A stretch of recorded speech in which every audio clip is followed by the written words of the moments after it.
ամենից որոշիչը իմ կարծիքով եղել է դրսի աջակցությունը։ Ինչի համար, որովհետև դրսի աջակցությունը հնարավորություն է տվել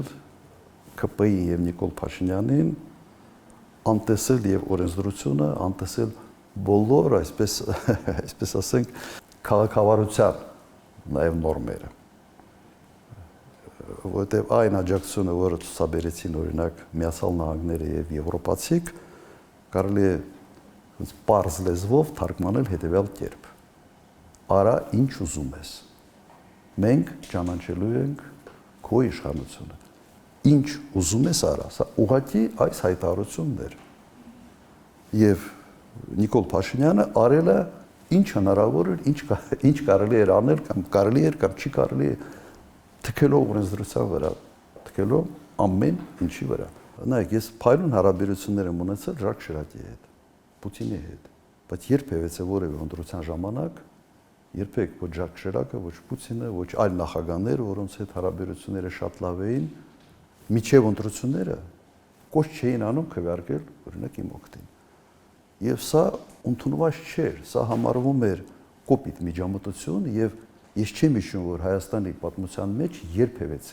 նման բան լինել։ Նույնիսկ 21 թվականին այդպիսի բան չի եղել։ Եղել է աջակցություն, բայց այսպես որոշակի միջնորդված աջակցություն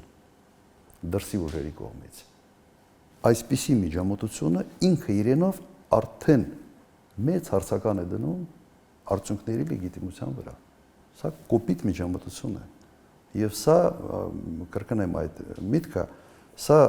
ձեռքերը ազատել է Նիկոլ Փաշինյանին անել ամեն հնարավորը այս ընտրությունները կեղծելու համար։ Ըստ էության արևմտյան այդ առաջնորդները մասնակից են դառել նոր բռնապետի ձևավորմանը, կայացման գործին։ Սա այլ կերպ բացատրություն ես չունեմ։ Եվ սա այն դեպքն է,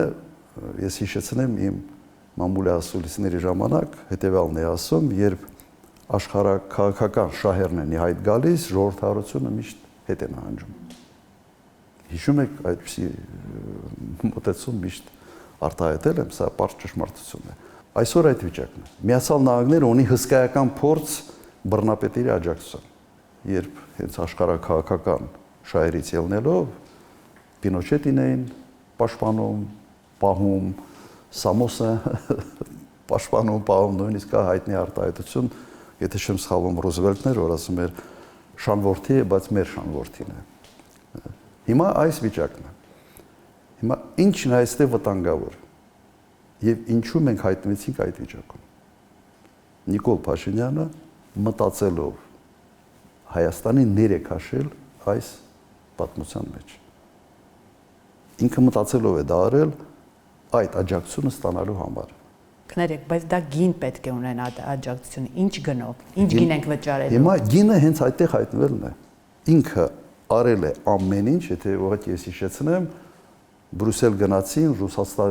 Ռուսաստանից պաշտպանվելու հիբրիդային այդ միջամտությունից, պատերազմից պաշտպանվելու խնդրանքով եւ ինքը ներքաշեց Հայաստանը այստեղ մեկ պատճառով՝ ստանալ այդ աջակցությունը արևմուտքից եւ օգտագործել այդ աջակցությունը ամբողջ ծավալով ընտրախախտումների մեջ մխրճվելու համար։ Սա է նպատակը եւ այդ նպատակին ինքը ասել է։ Բայց գինը տալու է հայ ժողովուրդ, որովհետև ինքը մտցրեց մի շատ անցանկալի հակադրության մեջ, Արևմուտք Ռուսաստան։ Հիմա ստացվում է այնպես, որ Փաշինյանի հաղթանակը Արևմուտքը համարում է իր հաղթանակը, ավտոմատ Ռուսաստանը պետք է համարի իր պարտությունը եւ Փաշինյանի ձախողումը Արևմուտքը սկսելով անցալել որպես իրենց ձախողումը, Ռուսաստանը իրենց հաղթանակը։ Սա լավ տեղ չի բերում երկիր ընդհանրապես։ Եւ իմ բոլոր հանրային ելույթների ժամանակ ես միշտ զգուշացնում եմ, որ սա լավ տեղ չի, մի տարեք այդտեղ։ Բայց հետևողականորեն Նիկոլ Փաշինյանը Հայաստանը տարավ հենց այդտեղ։ Դա է պատճառը, ներեցեք, որ Պուտինը դեռևս չի շնորհավորել Փաշինյանին եւ հապաղում է կարծես։ Ինչ որ դուք ասում եք, դա հետևանք է։ Իհարկե, այս հակադրության մեջ, երբ